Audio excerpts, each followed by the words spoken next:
In a quiet, dusty village on the outskirts of Kumasi, Ghana, lived a young woman named Abina. She was beautiful, bright, and full of dreams, but dirt poor. Her father had passed away years ago, leaving her mother struggling to feed her and her younger siblings. Despite her brilliance, Abina had dropped out of school to help her family survive, spending her days fetching water, selling vegetables, and doing laundry for neighbors. One day, tragedy struck. Her sick mother collapsed, and the family couldn't afford hospital bills. A desperate uncle came up with a plan: marry Abina off to a local farmer who had offered to pay her family's debt and cover her mother's treatment. The man? Kwame, a quiet, rough-looking guy known for his worn-out clothes and dusty bicycle. Everyone in the village believed Kwame was just another struggling man living off inherited land. Abina cried for days. How could she marry a man she didn't love, and worse, a man who was as poor as she was? But with her mother's life at stake, she agreed. The marriage was rushed. There was no fancy gown, just a borrowed tent and a modest gathering under a mango tree. On their wedding night, Kwame took Abina to a tiny mud house outside the village. No electricity, no running water. Just a mat and a small lantern. Abina was miserable. But then, things got strange. A week after their wedding, Abina woke up one morning to find the tiny mud house spotlessly clean, stocked with imported groceries, and brand new clothes in her size hanging on a wooden rack. Confused, she confronted Kwame. He brushed it off, saying a friend from Accra had sent some supplies. She didn't believe him. Then came the real shock. One night, Abina couldn't sleep. Kwame had gone out on his bicycle hours earlier. Curious, she followed him, only to see him get into a sleek black Range Rover parked behind the hill. Her eyes widened. She hid in the bushes and watched as he drove off toward the city. Abina was furious. The next morning, she waited, pretending to sleep.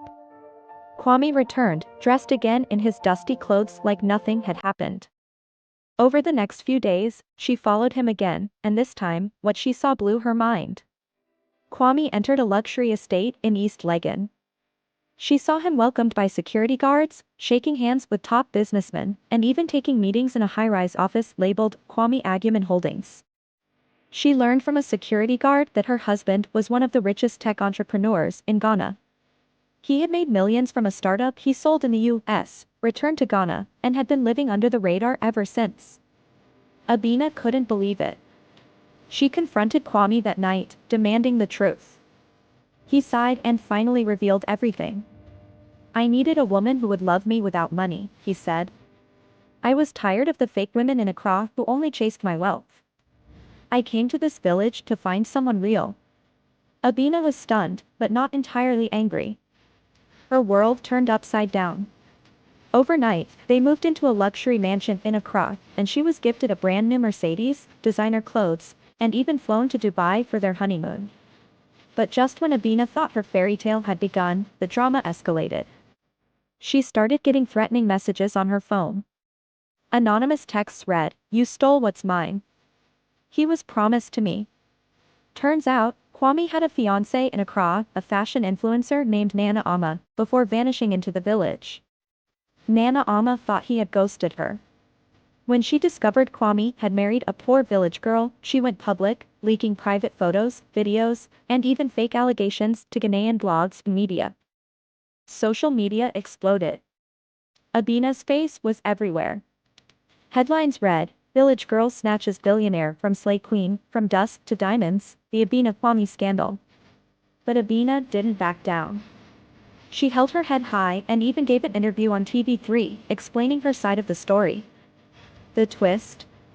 During the interview, Abina dropped her own bombshell. She had secretly gone back to school at night and was now launching her own organic skincare brand, funded not by her husband, but from her own hard work and savings.